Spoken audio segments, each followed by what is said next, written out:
Hello, my name is Jesse Schrader. I'm the RAC for Lancer Park, and I'm the host for your Safety and Confidentiality Virtual In-Service for Spring 2019. As we begin talking about the information in this virtual in-service, I first want to mention student staff safety. Your safety has always been our number one concern and will continue to be our number one concern as we make changes that are affecting the protocol and procedures for this department. We will never put you in a position to be unsafe, nor will we ask you to put yourself in unsafe conditions to work. As you may recall, there was an announcement from Director Mo Bates recently to talk about some changes for our department, and we're going to start getting into those right now. For our RAs, that announcement detailed changes for how you complete duty rounds. After February 23rd, 2019, all of your rounds have to be completed with a duty partner. There are no exceptions to this rule unless a professional staff member directs you to do so. This is also a universal expectation. As some communities, you all were completing rounds together and some you were not. Now everyone does it together. And this change isn't just happening for right now. This change will be continued on into the next academic year, as this is a change that keeps our students, staff safe and keeps the students in our community safe as well.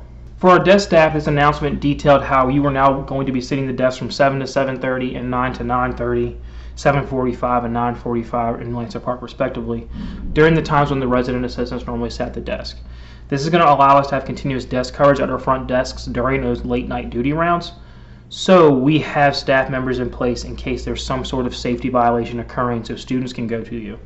Also, just like with the RAs, this change is not just for this semester.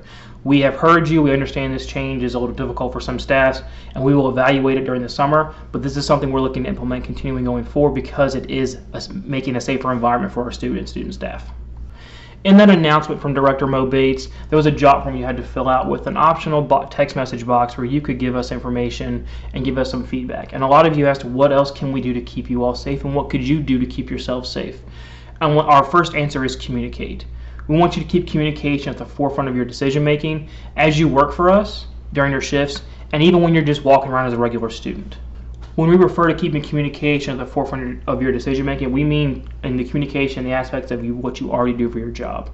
When you're sitting at the front desk, you fill out the communication log during your shift. You need to make sure everything that happens at the desk goes into your part of the log. You need to make sure it's written clearly so everyone after you can understand what's happening. I personally have very messy handwriting, but if I'm filling out paperwork, I make sure I take my time so that everyone can read it. You need to make sure you're taking detailed notes as events and incidents occur so you can relay them back to individuals as necessary.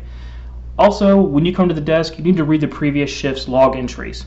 So from the last time you left the desk until when you came back, you need to read every entry in the communication log. For some of you, this may be a long time, but this will ensure that you know everything that has happened at your front desk since you last worked.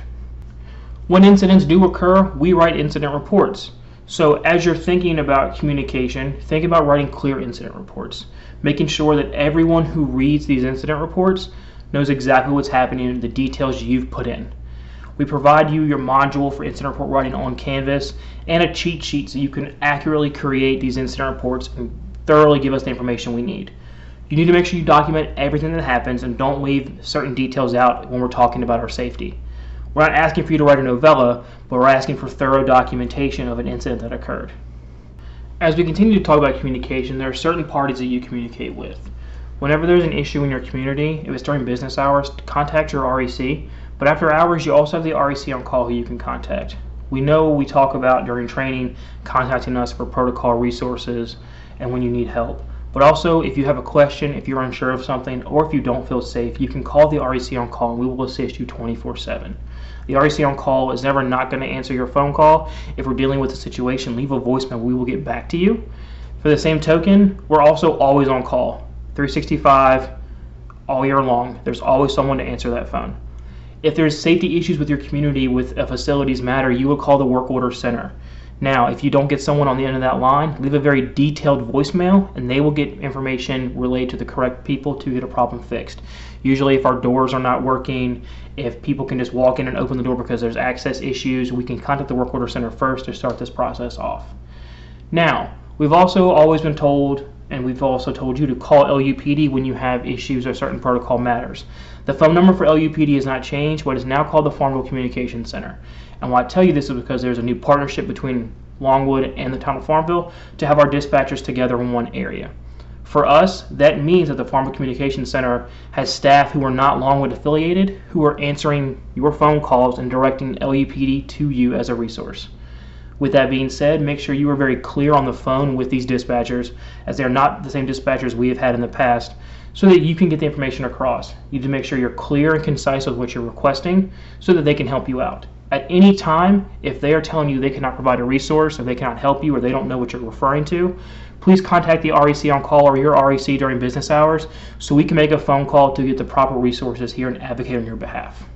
Another little bit of safety information we have for you is that trespass list. Chief Beach provides RCL with a trespass list and updates this list as people are banned from our campus and university properties.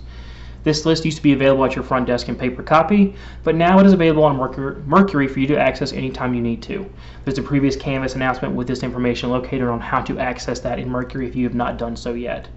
You're expected to familiarize yourself with this list every time you work. For your RAs, make sure you're looking at that list before you do rounds so you kind of know names and things in case you come across an incident. For our desk staff, pull it up when you get to the desk and log into Mercury so you always have it available. Anytime there's an addition to this list, we will be making it in real time, so there's never going to be any outdated information on that list. Now I have a couple of safety tips for you. If you're walking to your car alone after a late night desk shift, or for RAs if you're walking for something and you don't feel safe, you can always contact LUPD to request an escort. Chief Beach has assured us that this service is provided to Longwood students. It was mentioned in the town hall and he's continued to say so, so we're going to take him at his word for that. Now, that does not mean that you can instantaneously get an escort anytime you would like. They may be dealing with an incident and it may be a few minutes for them to be able to escort you, but they will. If they do not, or say they cannot or do not have the resources to do so, if it's late at night, please contact the REC on call so we can help you and advocate for you to get that escort.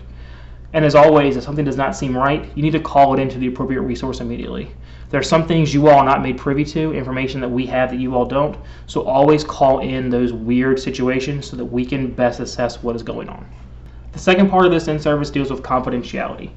Each of you as RCL student staff members has signed a confidentiality agreement, and we have it on file, and you got an electronic copy of that once you signed it, whether it was during FTLW in August or when you were hired. Essentially, with this agreement, you cannot give out student information. This is due to FERPA, the Family Educational Rights and Privacy Act. As we talk about not giving out student information, maybe I should go ahead and list for you on the screen information that you can access and you have easy access to. You have names, L numbers, room and suite or apartment assignments, student cell phone numbers, their gender, age, birthday, credit hours, whether or not they have an emotional support animal and the type of animal, and their Longwood email. All that information is information you have access to and that should not be shared with anyone. That is a lot of information you have access to, so here are some examples of how that information really gets out to you. If a student checked in a guest and someone comes up and asks who that student is and who they checked in, that's not information we share. If someone comes to ask what time a student checked in a guest, we don't share that information either. We also don't share who the guest was that a student has checked in. That is not information we give to anyone. These are some of the things that happen at the desk that people can come in and ask for information about. Essentially, we don't share anything unless you are asked by a professional staff member in RCL for student information or an LUPD officer as they are working. We don't share this information whatsoever.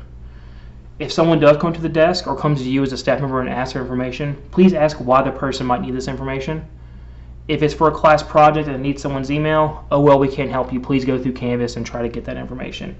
If you're ever in doubt of whether you can share information or not, contact your REC or the REC on call and we will help you to decide whether it is or not that you should share that information.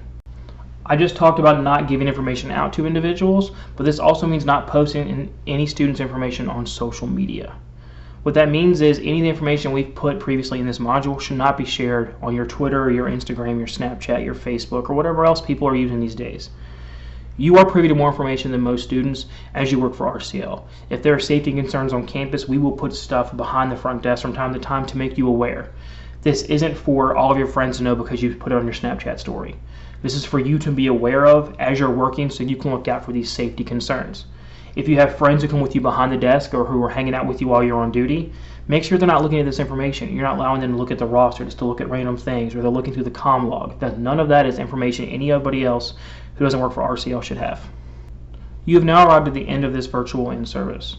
I thank you for taking the time to listen to me today and to make sure that we're always staying safe.